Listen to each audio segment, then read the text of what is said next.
हमारे जैसे लोग जो किसी भी लॉबी का कोई बाहरी हिस्सा नहीं है, वो अक्सर तकलीफ में रहते हैं, और मैं अकेला नहीं, ऐसे लाखों लोग हैं कांग्रेस पार्टी से जुड़े। तो जो 5 पावर सेंटर है उसमें सबसे पहले तो परम आदरणीय सोनिया गांधी जी का एक पावर सेंटर है, उनके आसपास के लोग हैं। दूसरे आदरणीय राहुल गांधी जी का भी एक अपना पावर सेंटर है, उनके आसपास भी एक कोटरी है जो अपनी दुकान चलाता रहता है।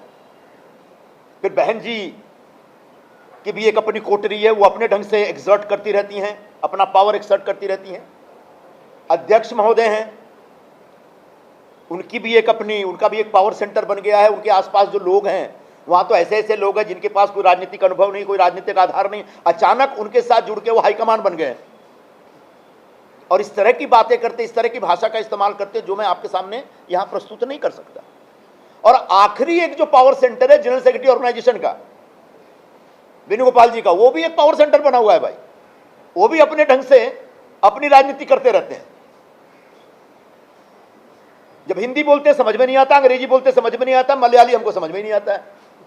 एक ऐसा आदमी पिछले इतने वर्षों से बैठा हुआ है और संगठन लगातार गर्त में जा रहा है, संगठन लगातार बुरे खराब दौर में, खराब हाल में। तो एक कांग्रेस पार्टी में जो ये टकराव चल रहा है लॉबियों का, उसकी वजह से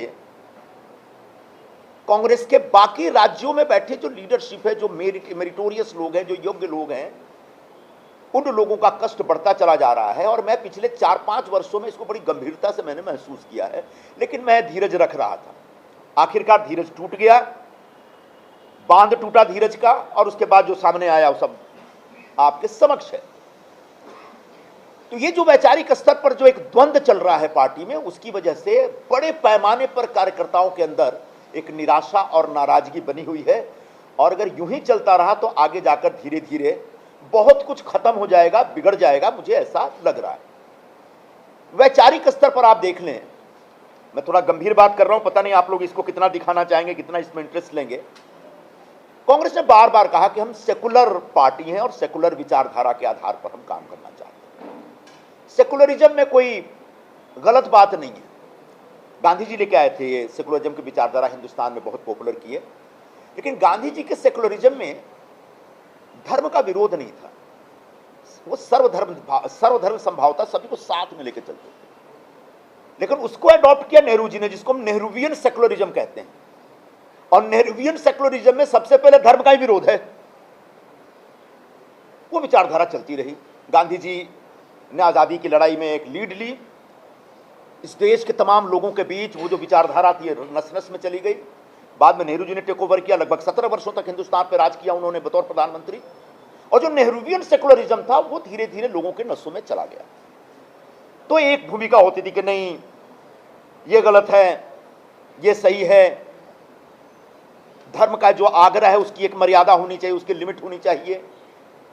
लेकिन जैसे सारी विचारधाराओं का एक टाइम लिमिट होता है या उसकी एक उम्र होती है, एक उम्र के बाद वो विचारधारा मर जाती है। और उसका सबसे बड़ा उदाहरण जो है कम्युनिज्म है। 1917 में बोल्शेविक रिवॉल्यूशन के बाद कम्युनिज्म आता है और रशिया में कम्युनिज्म की क्रांति होती है। रशिया में इतना बड़ा एक कम्युनिस्ट सरकार बन जाती है, उसका पूरी दुनिया में इसका प्रचार होता है।